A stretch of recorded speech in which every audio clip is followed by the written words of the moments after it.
हमारे study channel संघर्ष classes को सब्सक्राइब जरूर करें और साथ ही बेल आइकन दबाना ना भूलें, जिससे हमारे लेटेस्ट अपडेट वीडियो सबसे पहले आप तक पहुँचे।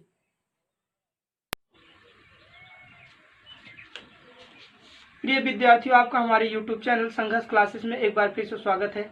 विद्यार्थियों, हम लोग देख रहे हैं अभी तक जो भी क्वेश्चन देख रहे हैं, लगातार बीमा पढ़ रहे हैं। बीमा पे जितना टाइप आपका बनता था लगभग हम क्लियर करवाने की कोशिश कर रहे हैं। जो भी जिन भी विद्यार्थियों को थोड़ा सा समस्या हो रही है तो पुरानी वीडियो को जरूर देख लें, क्योंकि हमारा जो वीडियो का लिंक है वो आपको डिस्क्रिप्शन में मिल रहा है, उसको जरूर देखें। जब देखेंगे तो आपको और अच्छे से विधिवत ढंग से समझ में आ जाएगा। अब हम आगे देखते हैं ग्रेविटेशन। आज हम देखने वाले हैं बीमा, उसी की आगे से। अब देखिए, बीमा सबसे पहले जो आने वाली है उसे हम लोग कहेंगे गुरुत्वीय स्थितिज ऊर्जा।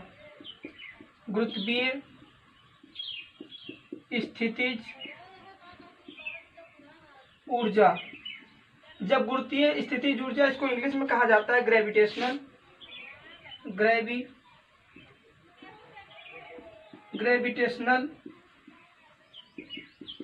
Gravitational potential energy.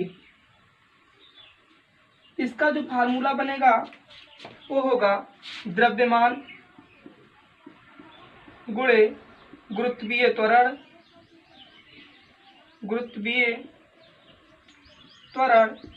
इंटू दूरी। अब देखें, द्रव्यमान की जब बीमा हम लिखेंगे तो यम होता है इसका मास, और गुरुत्वीय त्वरण की जो बीमा होती है त्वरण की LT की पावर -2, और दूरी एक प्रकार का लंबाई का मात्रक है, और जो भी दूरी या लंबाई का मात्रक होगा तो उसको हम L मानेंगे। अब सबको एक साथ रखेंगे तो M, एक L यहाँ एक L यहाँ, L का गुणा होगा तो L² T की पावर -2, यानी गुरुत्वीय स्थितिज ऊर्जा की जो बीमा होगी यही होगी ML की पावर 2 T की पावर -2। यही हमारा आंसर होगा, यही गुरुत्वीय स्थितिज ऊर्जा की बीमा हो गई। प्रिय विद्यार्थियों, आप लोगों को समझ में आ रहा है कि नहीं आ रहा है? अगर किसी को कहीं पर भी समस्या, प्रिय विद्यार्थियों, इसको कहते हैं बल आघूर्ण। इसको इंग्लिश में कहा जाता है टॉर्क्यू। ये बल आघूर्ण की इंग्लिश हो गई। और इसकी जो बीमा होगी या इसका जो फार्मूला होता है बल गुणे घूर्णन अक्ष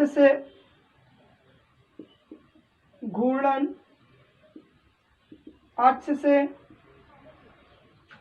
कि बल की क्रिया रेखा की दूरी। अब देखा जाए दूरी वाली बात आ जाती है। बल जैसे कह दी जाए इसकी बीमा निकालना हो तो बल की जो बीमा होती है, बल की बीमा हम देखेंगे, अभी इसके पहले निकाले हैं। प्रिय विद्यार्थियों, सबसे पहले बल लिखा तो बल की बीमा होती है MLT की पावर -2। इसके बाद बात आ रही है किसकी? दूरी की, रेखा की दूरी, जो घूर्णन अक्ष है उसके बीच की दूरी की। तो दूरी चाहे जो भी हो, चाहे आपकी गोलाकार हो, चाहे वृत्ताकार हो, चाहे दंडाकार, किसी भी प्रकार की दूरी हो, उसको हम किससे नापेंगे? L से। अब इसकी जो बीमे पूरा एक साथ रखेंगे तो इसका बीमा आ जाएगी यम, एक L यहाँ एक L यहाँ, L का स्क्वायर और T की पावर -2। बल आघूर्ण की बीमा हो जाएगी L की पावर 2 और T की पावर -2। सेम वही बीमा जो इसके पहले हमने निकाला था। अब नेक्स्ट देखेंगे, निकालेंगे विद्यार्थियों आवेग की बीमा। आवेग को सबसे पहले आवेग कहा जाता है, इसे इंग्लिश में जानना चाहे इंग्लिश में क्या कहा जाता है, तो इंग्लिश में इसे कहा जाता है इम्पल्स। क्या कहा जाता है? इम्पल्स। और आवेग का जो सूत्र होता है, जो फार्मूला होता है, हम कक्षा 9 में ही पढ़ चुके हैं। नहीं पढ़े तो क्लास 11 में देखते हैं या किसी भी क्लास में देखें। तो इसका जो होगा बल गुणे समय अंतराल। अब देखा जाए बल को इंग्लिश में कहा जाता है फोर्स, और समय अंतराल को टाइम पीरियड कहा जाता है।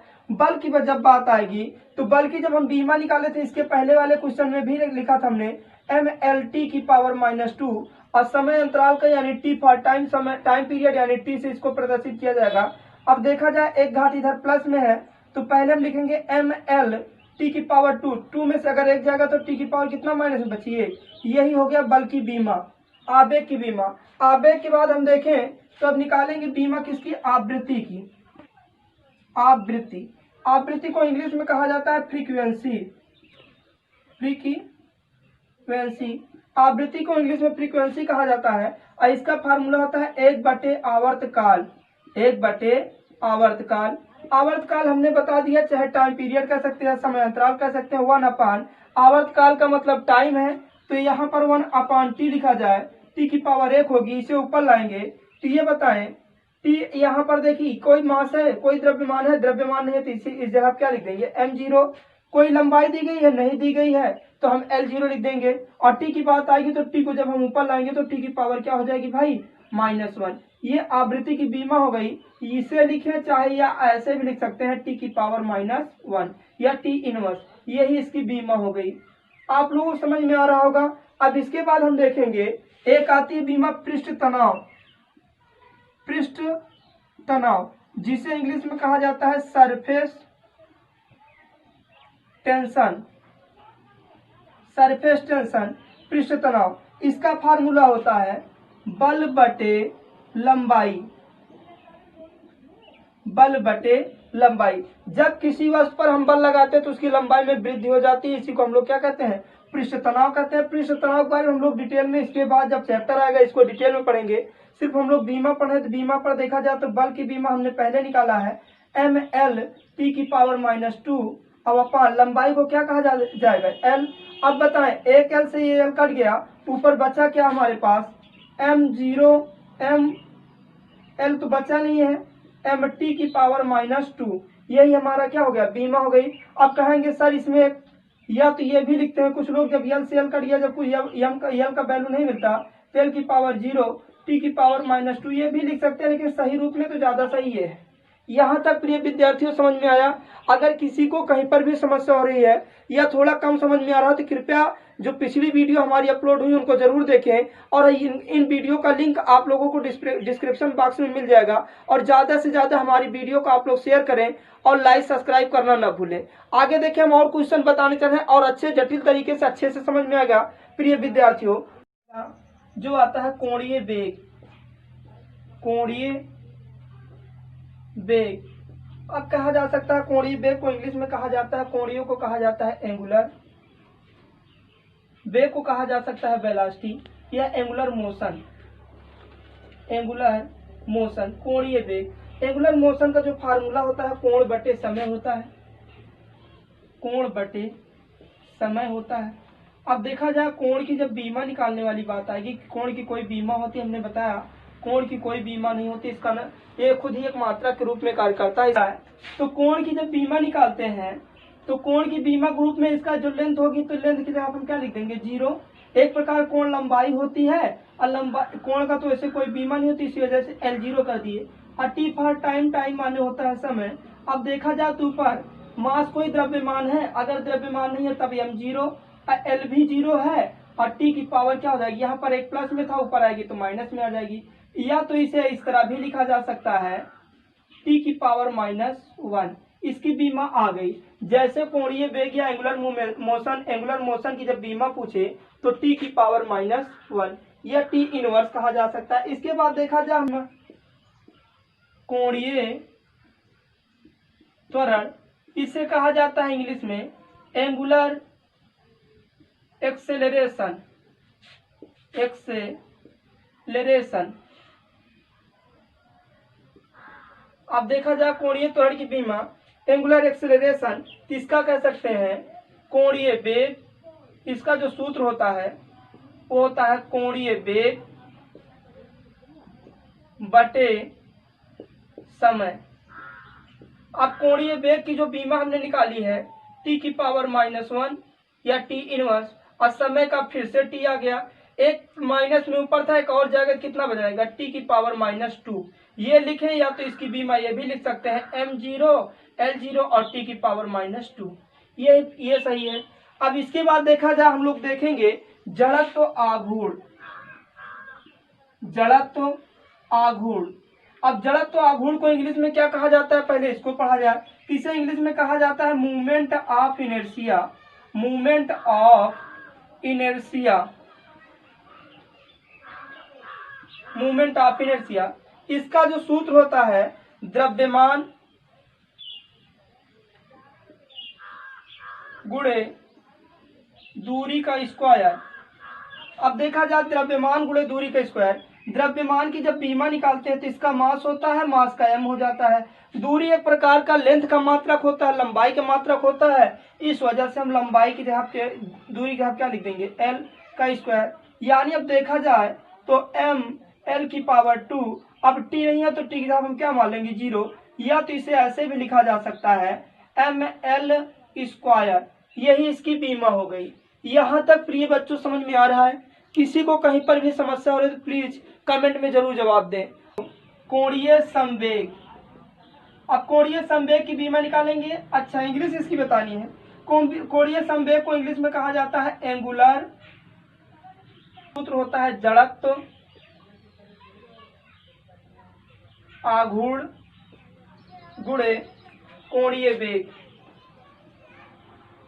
कोणीय वेग, अब देखिए जड़त्व आघूर्ण की जब हमने बीमा निकाली थी, या इसके पहले हमने जड़त्व आघूर्ण की बीमा बताई थी विद्यार्थियों, हमने जड़त्व आघूर्ण की बीमा बताई थी ml। इसको कोणीय वेग की जब बीमा निकाला था हमने तो निकाला था t की पावर -1। अब इसी को एक साथ रखेंगे तो ml स्क्वायर और t इनवर्स, यही हो गया कोणीय संवेग, या कोणीय संवेग की बीमा हो जाएगी ml स्क्वायर t इनवर्स। अब देखा जाए इसके बाद हम देखेंगे जड़त्व आघूर्ण, सॉरी ताप।